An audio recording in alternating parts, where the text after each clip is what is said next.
The issue of the school in Eastview actually is now under investigation by the ministry. We're trying to establish exactly what happened and what transpired, and in due course we'll have a report of that. But this case is, it's not a new case.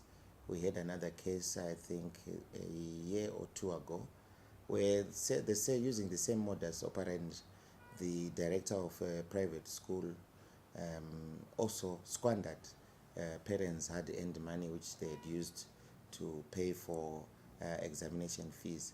They were not a registered ZIMSEC center, and they were told by the director of the school that they are registering at another school.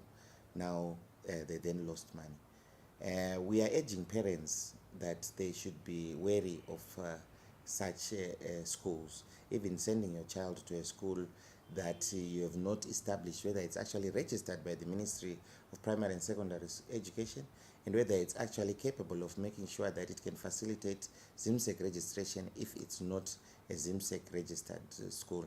There are basics such as receiving a ZIMSEC statement of entry, something which if you do not receive almost within the time that you register, then you should query why you have not received the statement of entry.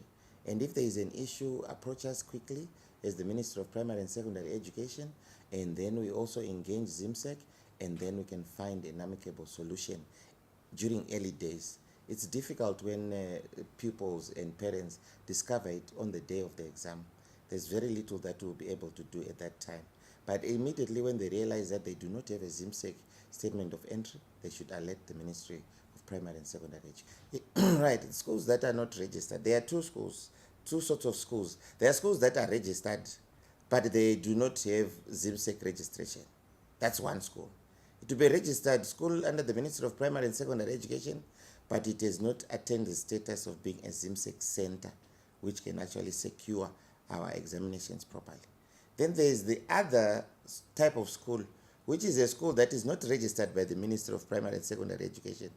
And by virtue of not being registered by the ministry, it cannot be a ZIMSEC center because the ministry is not even aware of its existence. That it is run by criminals.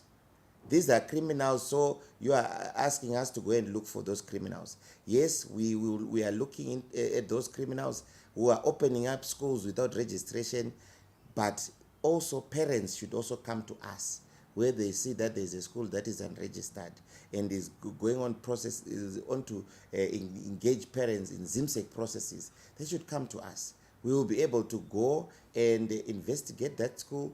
Our mandate or our mission really is not to immediately shut down that school which is not registered. Our first priority is to ensure that we assist that school to get registration.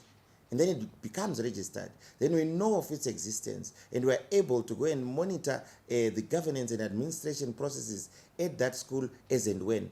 But when we are not even aware that such a school exists, those are the schools that are unregistered, it is very difficult for us to even monitor the governance and administration processes at that school. Thank you. Right.